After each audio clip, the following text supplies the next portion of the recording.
Assalamualaikum warahmatullahi wabarakatuh.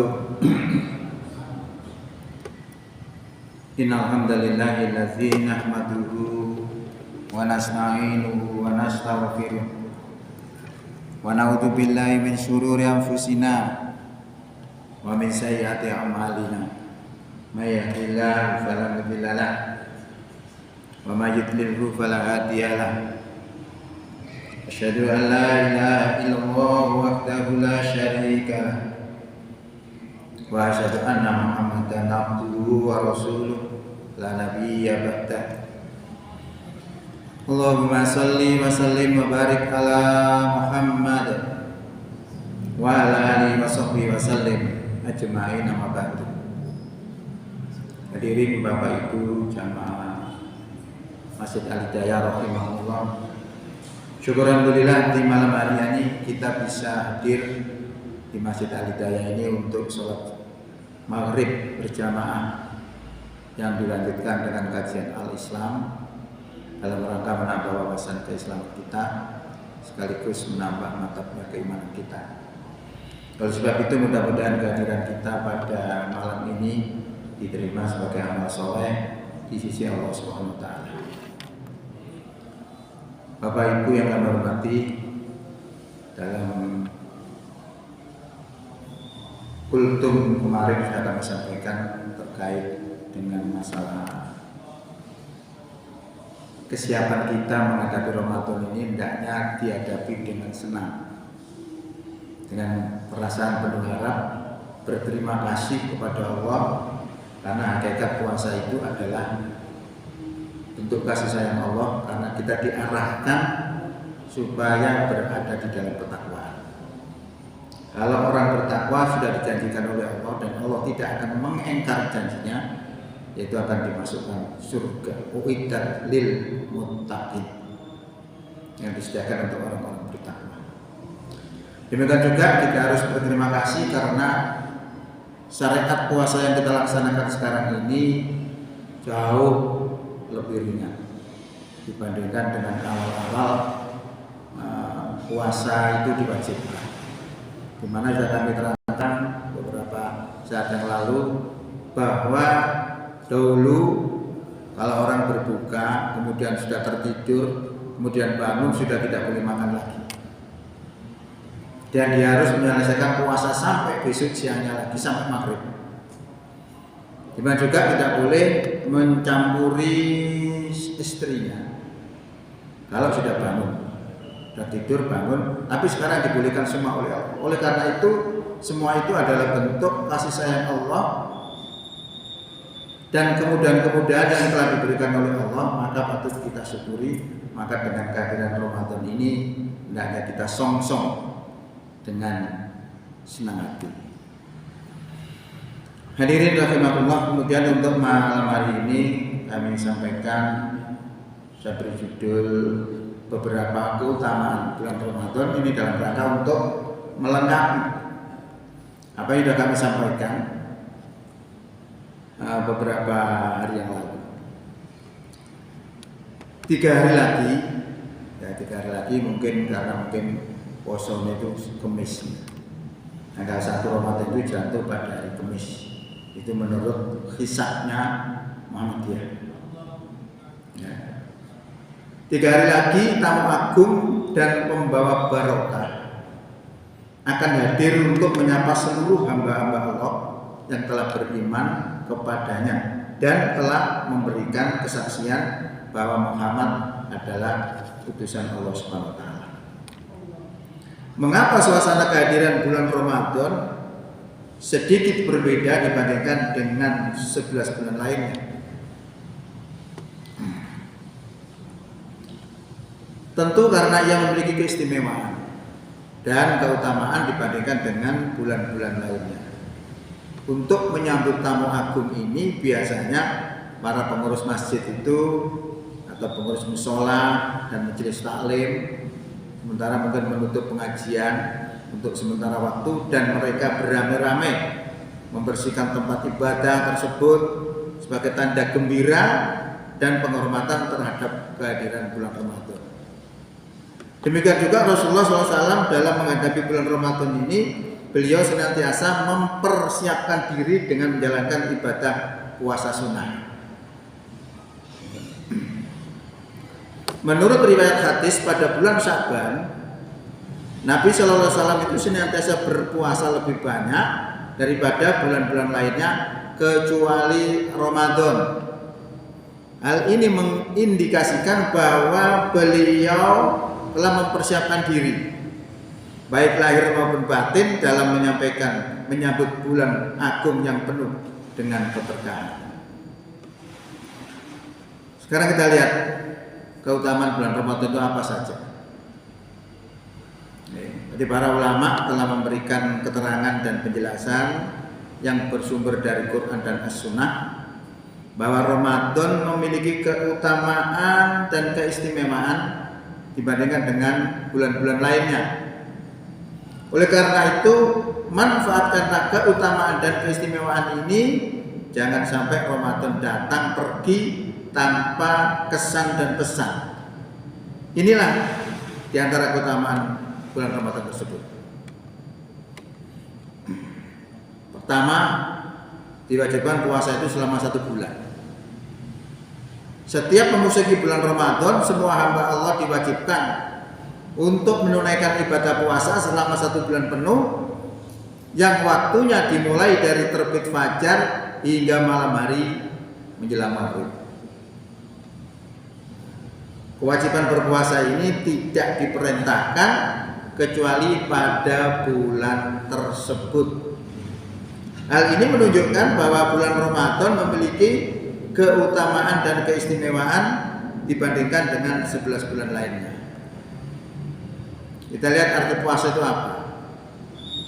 Puasa itu artinya menahan diri dari makan, minum, berhubungan suami istri pada siang hari, dan mencegah diri dari perbuatan keji dan mungkar yang biasanya menyebabkan batalnya puasa.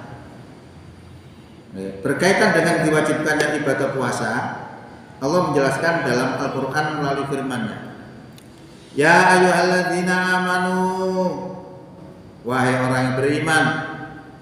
Ini orang beriman itu diseru. Orang beriman itu yang mana?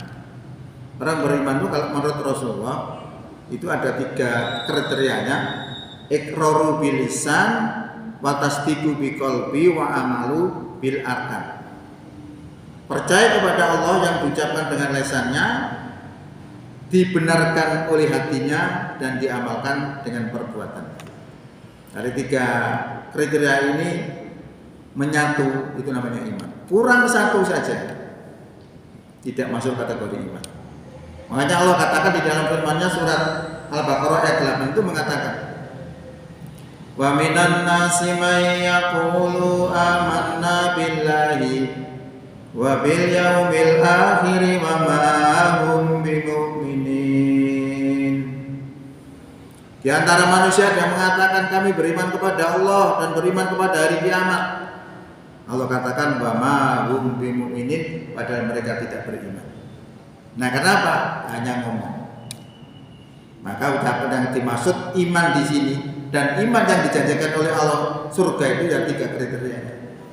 Diucapkan dengan lisan, dibenarkan oleh hati, dan diamalkan dengan perbuatan. Nah, orang yang memiliki seperti itu diseru oleh Allah, ya ayyuhalladzina amanu, wahai orang beriman, kutiba alaikumusiyam, telah diwajibkan atas kamu poso.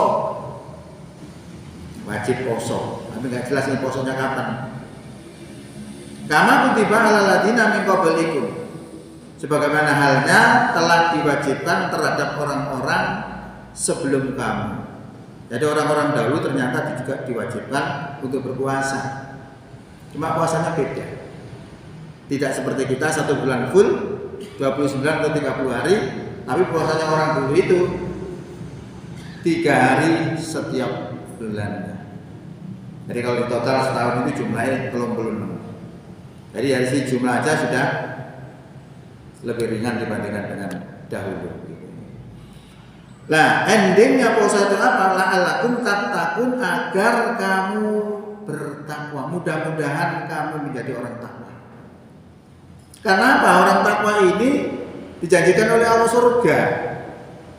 Wasari'u ila magfiratin min rabbikum wa jannatin arduhas samawati wal ardh uiddat lil muttaqin.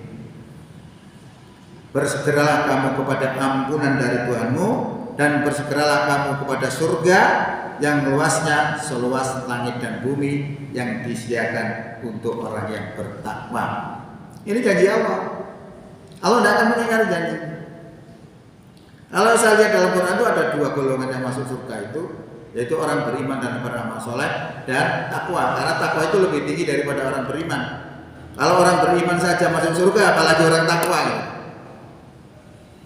Nah, orang beriman itu dijelaskan oleh Allah dalam Quran surah 18 surat Kahfi, saya lupa itu 107 atau berapa. Innal ladzina amanu wa amilus solihati kanat lahum jannatul firdausi nuzula khalidina fiha la yabghuna anha khiwala. Sesungguhnya orang-orang beriman dan beramal soleh adalah surga Firdaus tempat tinggalnya. Mereka kekal di dalam surga itu, mereka tidak kepingin pindah dari surga. Nah, ini sudah ketemu. Jadi kalau orang kadang-kadang membanggakan kelompoknya itu sebenarnya keliru.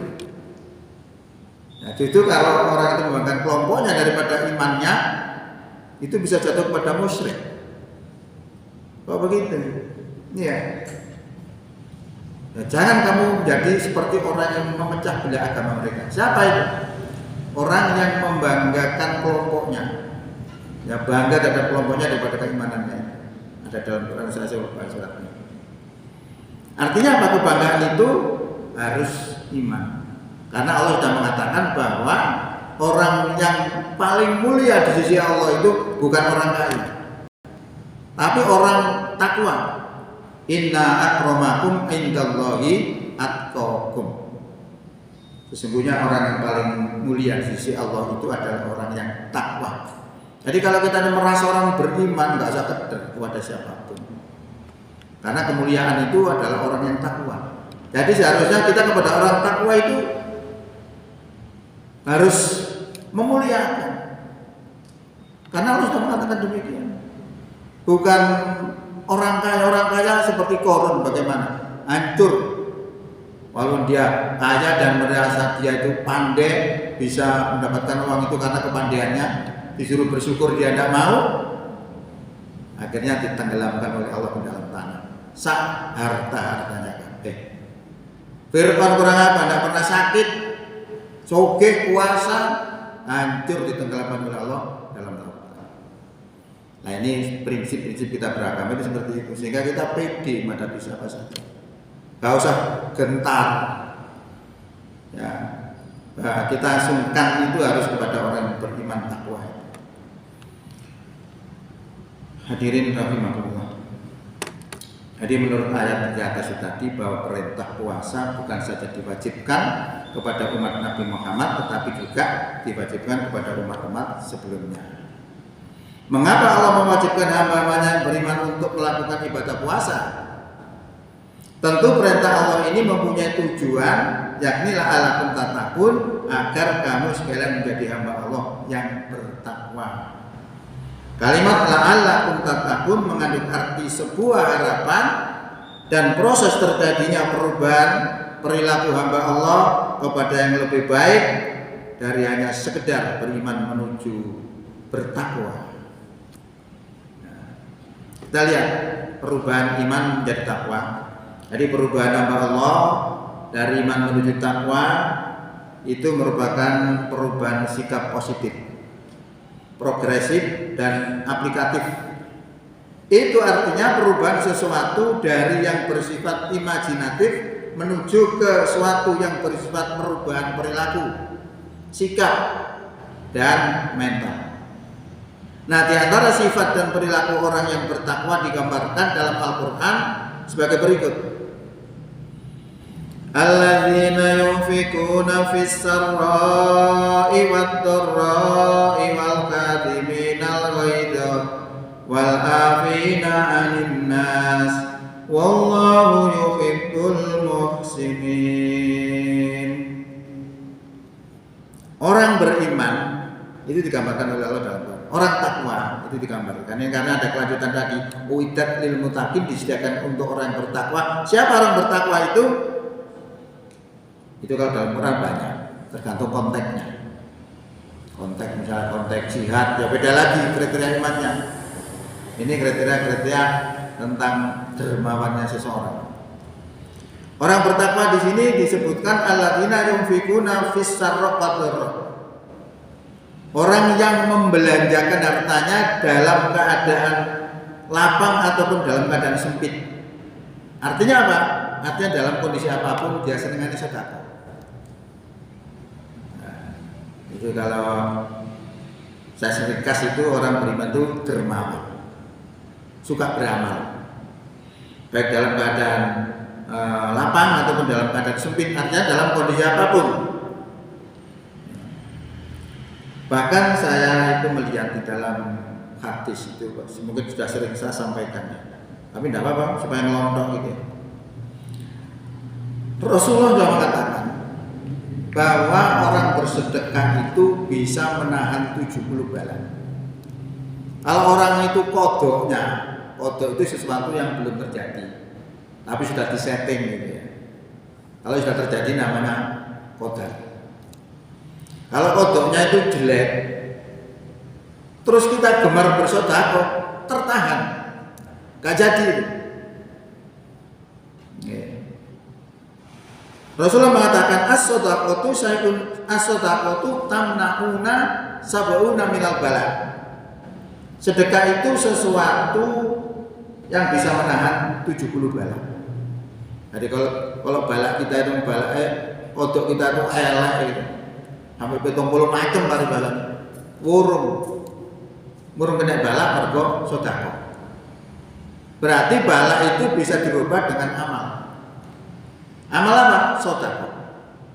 Saking pentingnya sedekah itu sampai orang itu ketika meninggal dunia, keton dia kan nggak pernah sedekah, kepingin dihidupkan lagi. Nah, pengen dihidupkan lagi supaya bisa beramal. Itu saking hebatnya. Itu ada di dalam Quran surat Al-Munafiqun, kurang lebih ayat 10-11 itu. Wa anfiqu mimma razaqnakum min qabli ayat ya ahatakumul mautu fa yaqula rabbi laula akhartani ila ajalin qarib. Tuhan, mengapa tidak engkau akhirkan saja kematian saya ini, fa asaddaqa wa aku minas sholihin, sehingga aku bisa bersedekah dan aku termasuk orang yang soleh. Dijawab ya Allah, wala yu'akhirullahu nafsan idza jaa ajaluha wallahu khabirum bima ta'malun. Sekali-kali Allah tidak akan mengakhirkan kematian seseorang apabila telah jatuh temponya. Nah, ini penyesalan juga karena apa? Karena tidak sedekah. Makanya orang beriman itu pantas masuk surga ya karena itu. Amal-amalnya cocok gitu. Cocok pasti diharapkan oleh Allah. Gemar bersedekah dalam kondisi apapun. Lalu wal kadhimin al ghaidha, dan menahan marah. Karena manusia itu ada, marah itu ada. Tapi bisa dikendalikan. Kalau tidak terkendali, jatuh kepada dosa. Contohnya apa? Contohnya adalah anaknya Nabi Adam. Namanya Nabi Adam itu dulu syariatnya tidak seperti sekarang. Namanya ajarannya pancet tauhid.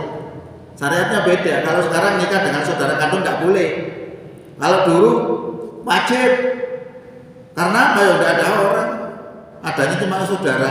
Ya itu kami. Lah sing situ itu oleh ayu, sing situ oleh KTP ayu. Sing oleh KTP ayu memangkel, muring-muring. Kok gak dikono dhek sing ayu.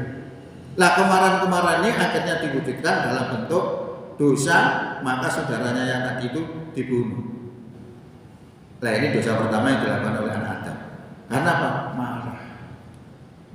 Nah marah itu paling tidak bisa ngempet supaya gak nanti terjerumus ke dalam dosa. Nah itu cirinya orang bertakwa. Bertakwa itu begitu. Wal kadhimin al ghaidh wal afina anin nas, dan memaafkan manusia. Kalau nanti kesalahan dia maaf ya harus disepuro. Gak maaf ya kalau bisa disepuro.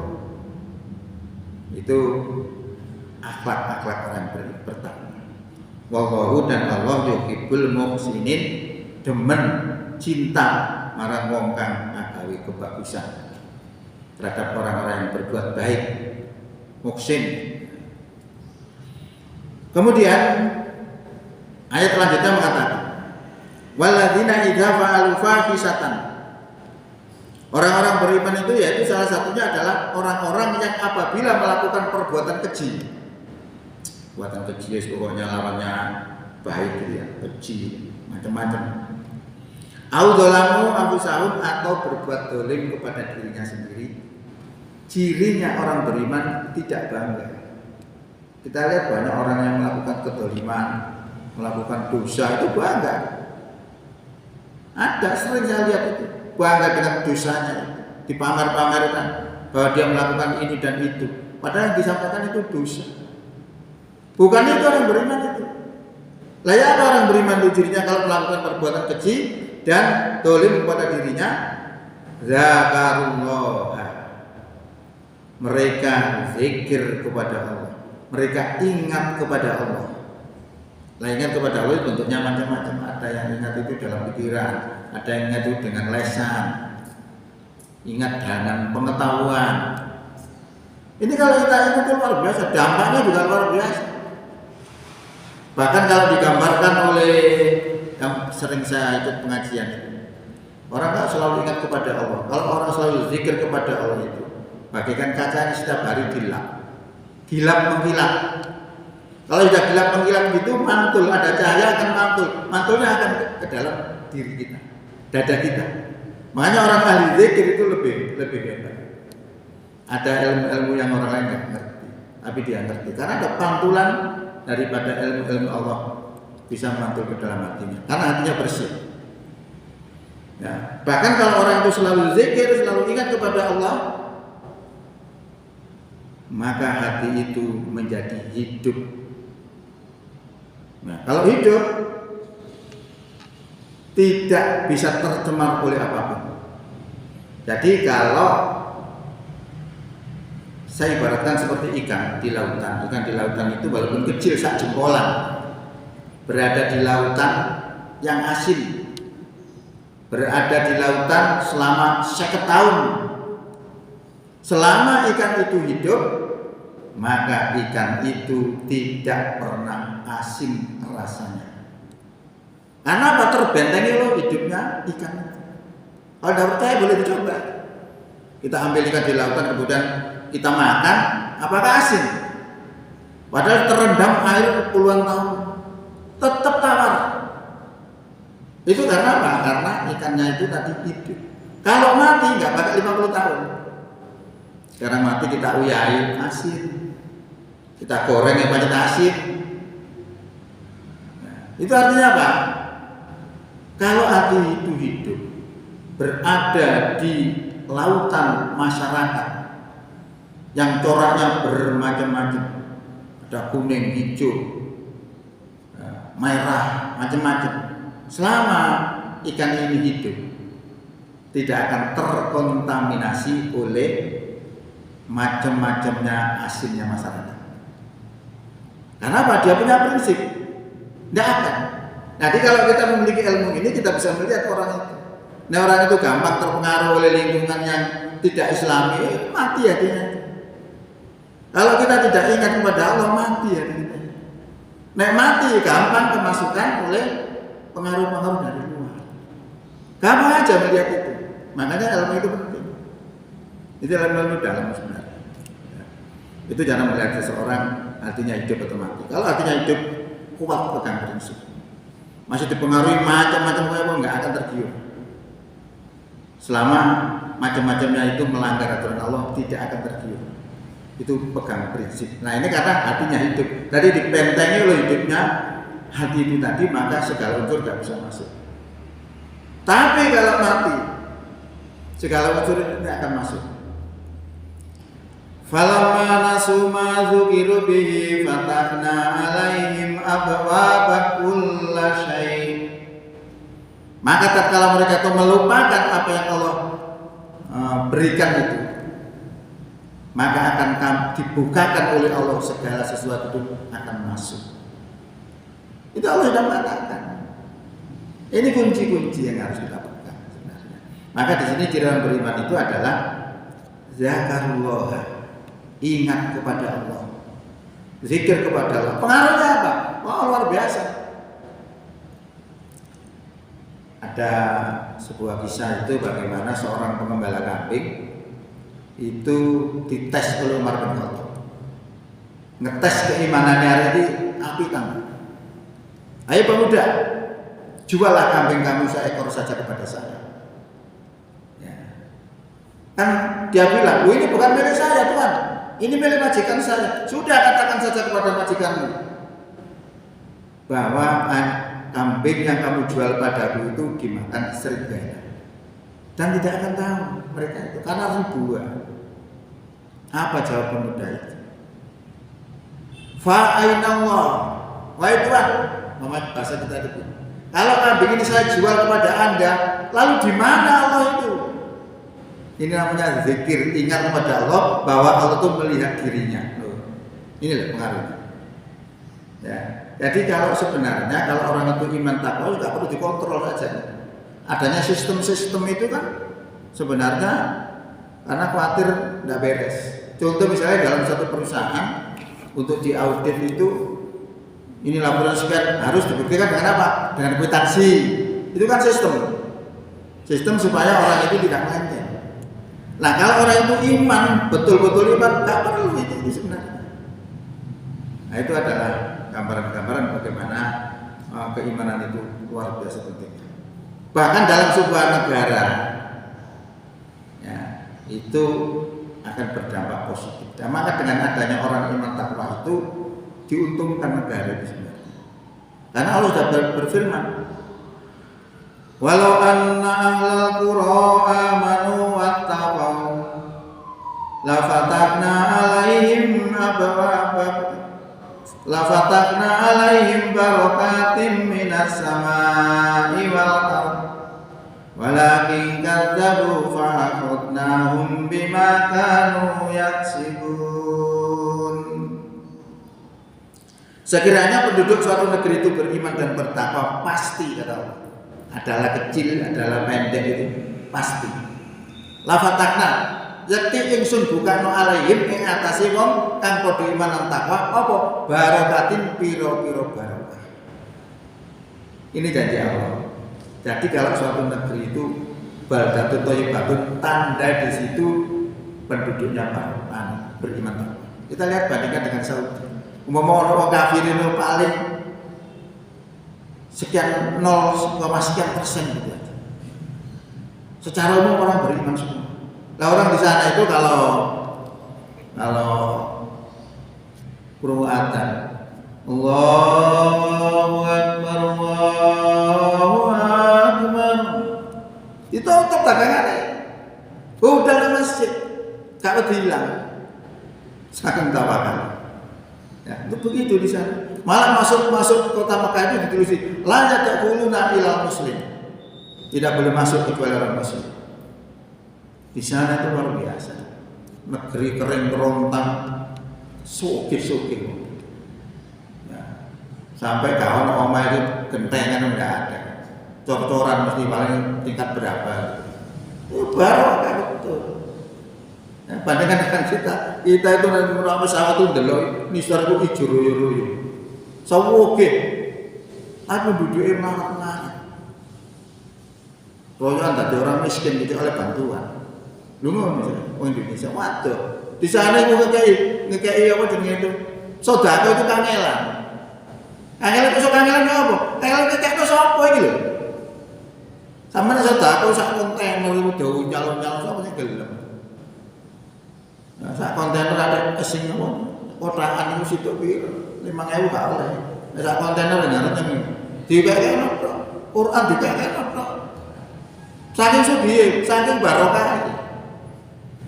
Lha Walakin kadzabu fa aqtahum bima kanu yaksibun. Tetapi kalau mereka itu mendustakan, maka kami hukum mereka disebabkan apa yang mereka perbuat. Jadi kalau suatu daerah itu banyak bencana, macam-macam, itu tanda di situ banyak kedoliman.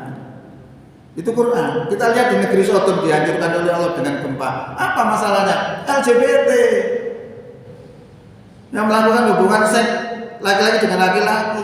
Sekarang malah diperjuangkan di Indonesia ini supaya digolkan menjadi undang-undang, kan luar biasa. Nantang perkondolek bencana di alam. Nah itu harus dipahami dengan pandangan Islam. Islam menerangkan mesti benar. Quran menjelaskan itu kalamnya Allah mesti benar. Gitu. Berita lanjut. Waladina idza fa'alu fahisatan aw dzalamu anfusahum dzakarullaha. Apabila orang itu melakukan perbuatan fahisah, perbuatan keji atau dolim pada diri mereka sendiri, cirinya adalah dzakarullaha, ingat kepada Allah, zikir kepada Allah.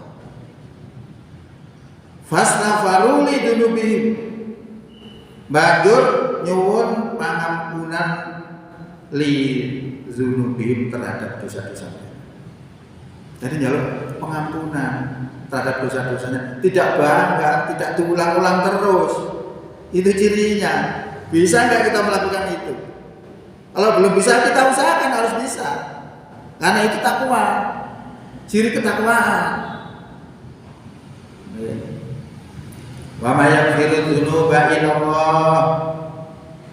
Dan siapakah yang dapat mengampuni dosa kecuali Allah? Walam yusirru. Walam yusirru, dan tidaklah mereka meneruskan ala ma fa'alu, terhadap apa yang mereka perbuat tadi, perbuatan dosa-dosa tadi tidak mereka teruskan. Wahum ya'lamun, sedang mereka ngerti. Lainnya dua ayat ini menggambarkan keimanan itu seperti itu, ketakwaan seperti itu. Itulah yang arahnya Allah itu membentuk kita itu seperti itu. Kita diproses dalam 1 bulan penuh itu supaya bisa menjadi orang iman takwa. Biasa bijuan kudu jujur. Lu apa nih? Di luar poso oleh jujur. Itu tidak seperti itu. Kita dilatih supaya jadi jujur. Karena bijuan gampang waktu jeding aja. Aksi kamu berarti sedot itu. Tapi tidak boleh. Allah tahu kan, Allah tuh melihat kita. Ini loh. Kita lanjut. Dari ayat tersebut di atas bisa disimpulkan bahwa orang yang bertakwa memiliki ciri dan sifat-sifat sebagai berikut. Suka menafkahkan hartanya baik di waktu senang maupun di waktu sedih. Mampu menahan marah dan suka memaafkan kesalahan orang lain. Apabila mereka melakukan perbuatan dosa, mereka langsung mengingat Allah dan mohon ampun kepadanya. Mereka tidak meneruskan perbuatan dosa dan keji yang pernah dilakukan.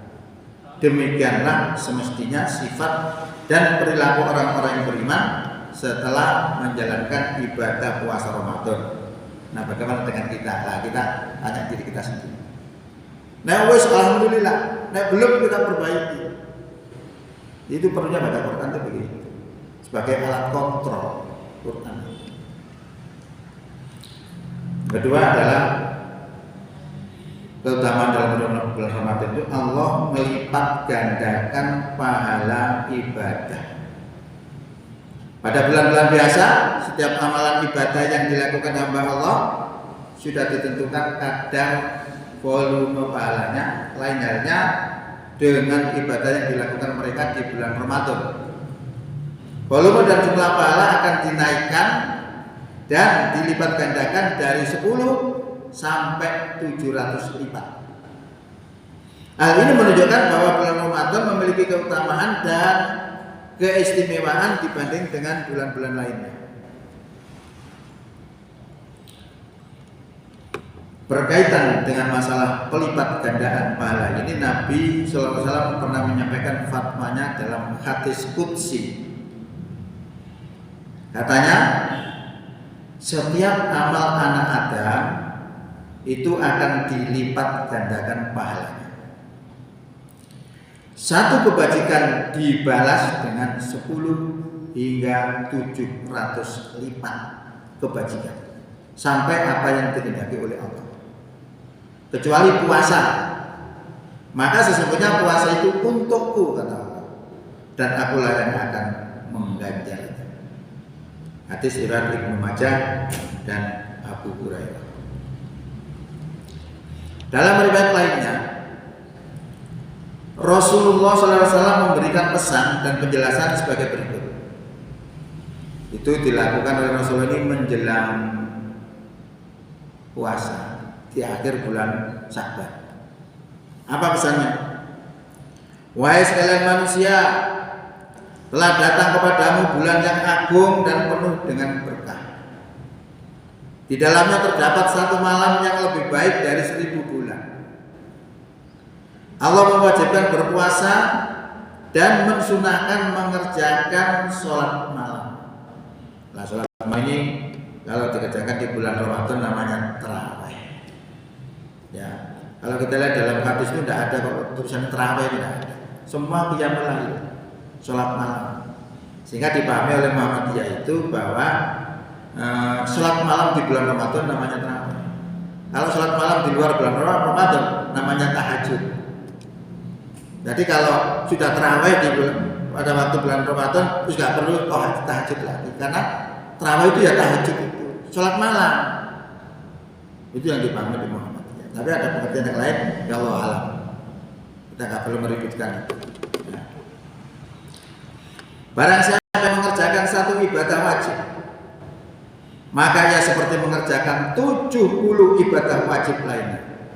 Jadi melakukan ibadah wajib di bulan Ramadan itu sama dengan mengerjakan 70 ibadah wajib di bulan selain Ramadan. Artinya hebat.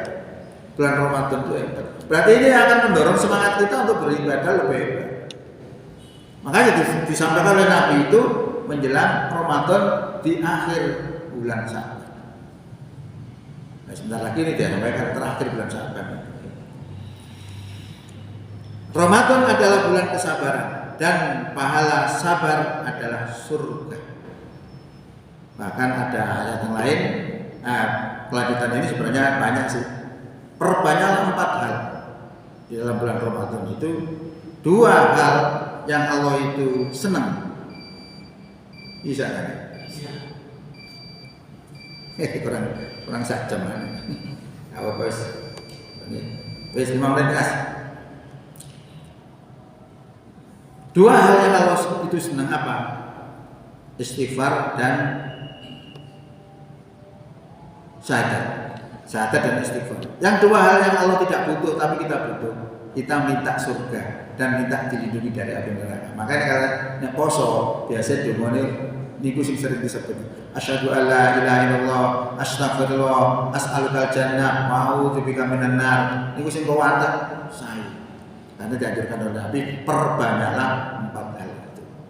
Pun karena ini bisa kita akhiri saja ini dalam rangka untuk menambah mantapnya kita menyambut Ramadan, supaya kita mengharap-harap segera datang, supaya dosa-dosa kita juga bisa terampuni. Karena manusia itu selalu ada saja dosa. Jangankan kita, Nabi Adam saja dosa, apalagi kita. Nah, ini diberi oleh Allah alat satu syariat yang bisa menghapus semua itu, yaitu Ramadan. Sekian bisa disampaikan, mudah-mudahan manfaat. Bila taufik wal hidayah. Assalamualaikum warahmatullahi wabarakatuh.